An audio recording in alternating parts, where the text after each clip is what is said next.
અક્ષર 45મો શ્રી નારાયણદાસજી કહે છે કે જગતમાં જ્ઞાની પુરુષના વખાણ થાય છે.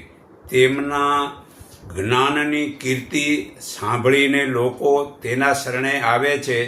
તે પરમાત્મા ધામમાં જ્ઞાની રહે છે. તેમના અખાડાનું નામ આનંદ છે. ત્યાં કોઈ પ્રકારની ચિંતા હોતી નથી. તેમની સંપ્રદાયનું નામ જ્ઞાન છે. તેમના દ્વારનું નામ મુક્તિ છે. તેમની મઢીનું નામ આકાશ છે.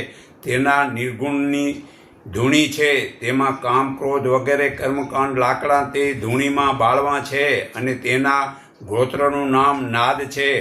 કારણ કે ગુરુના શબ્દના નાદ વડે શિષ્ય વધારે આવે છે. તે શિષ્યનો નાદ શબ્દ વડે આનંદ થાય છે. પરમાત્માના જ્ઞાનથી મનુષ્યની ઉન્મની અવસ્થા પ્રાપ્ત થાય છે. તેથી મનુષ્ય પરમાત્મામાં સાથે એકતા થાય છે.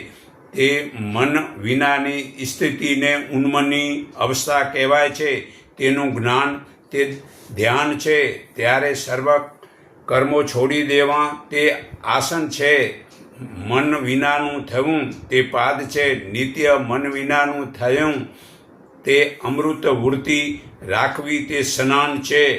પરમાત્માની એવી ભાવના તે ચંદન છે. સૂક્ષ્મ સ્વરૂપે જોવું તે દર્શન છે. પરમાત્માની પ્રાપ્તિ તે ફૂલ છે. ચેતન પ્રકાશ સ્વરૂપ તે ધૂપ છે. ચેતનનો પ્રકાશ તે દીવો છે.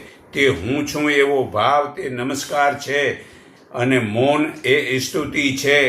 એને સર્વે પ્રકારનો સંતોષ તે વિસર્જન છે. જે એમ જાણે છે તે પરમાત્મા રૂપ થાય છે. તે મનુષ્ય ગાતા ગાય અને જ્ઞાનરૂપી ત્રિપુટીનો ભેદ ભૂલી જાય છે. તે મોક્ષ કહેવાય છે. તેને જે બ્રહ્મ જ્ઞાન કહેવાય છે તે જ આત્માનો સાક્ષાત્કાર કહેવાય છે. તે જ પરમાત્માના દર્શન કહેવાય છે. તે જ કેવલ જિજ્ઞાસુઓના એ અંતિમ ધ્યેય કહેવાય છે. તે તપસ્વીઓનો અંતિમ ધ્યેય છે. તે ભક્તોનો અંતિમ ધ્યેય છે. અને ઋષિઓનો એ અંતિમ ધ્યેયનો સાફ સીધો દોરી માર્ગનો રસ્તો છે.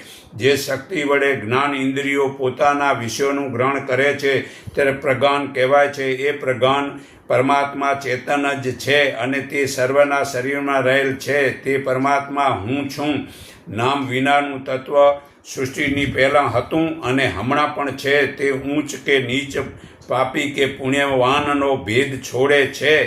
તે મોક્ષ પામે છે. તે મૈત્રી ઉપનિષદ પાના નંબર 67માં પુરાવો છે.